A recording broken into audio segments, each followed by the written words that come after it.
Un total de 74 equips dels 19 clubs es van presentar a la segona regata de la Lliga Catalana de Llaguts, que en aquesta ocasió organitzava el Club Nàutic Flix. En aquesta segona regata entraven en competició les categories infantil, cadet i juvenil, arribant a presentar un mateix club fins a 10 equips, com va ser el cas del Vent d'Estop Cambrils o el 7 que va presentar el Natació Badalona. Final d'infant en l'absolut masculí, en la que el Rem Badalona es va acabar imposant per primer cop en la seva història i ja és líder de la Lliga Catalana. Els badalonins van fer un temps de 8 minuts 57 segons i 38 centèsimes.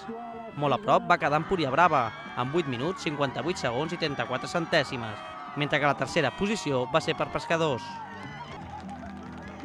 L'anècdota de la final va ser que els dos equips de Badalona, el Rem que va quedar primer i el Natació quart, van tocar rems en una de les lligabogues, incident que va acabar amb reclamació per part de la Natació.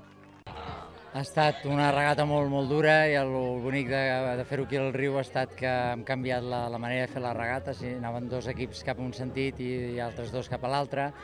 I amb el sènior masculí ha sigut duríssima i hem anat tota l'estona davant al Rem Badalona i al final, a l'última ciaboga, hem tingut un petit entrebanc amb el Natació Badalona i hem presentat una reclamació.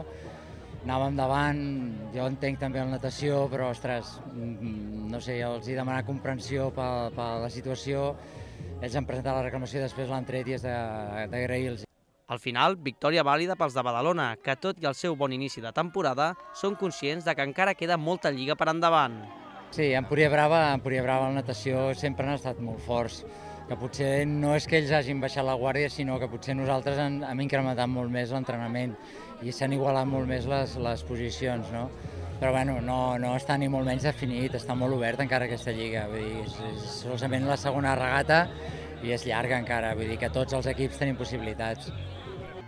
En l'absolut femení, les noies del Vent d'Estop Cambrils van repetir victòria, com en la regata de Badalona.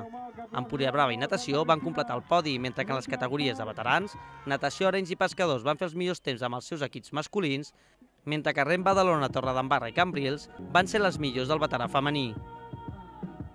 En les categories inferiors, Santa Cristina de Lloret de Mar es va imposar en els 1.000 metres del juvenil masculí, mentre que l'equip local, el juvenil del Flix, es va fer amb el primer lloc del juvenil femení. En els cadets, amb una regata de 500 metres, doble podi per Pescadors i Cambrils. Pescadors va fer un primer lloc en el cadet masculí i un tercer en el femení, mentre que Vent d'Estop Cambrils va fer segon en el masculí i primer en el femení. Els més petits, la categoria infantil, primer lloc per Cambrils, segon per Nàutic Flix i tercer per Santa Cristina. La lliga ja batega i la propera parada és Mataró. Estira la corda, guanya corda per a tu. Vale.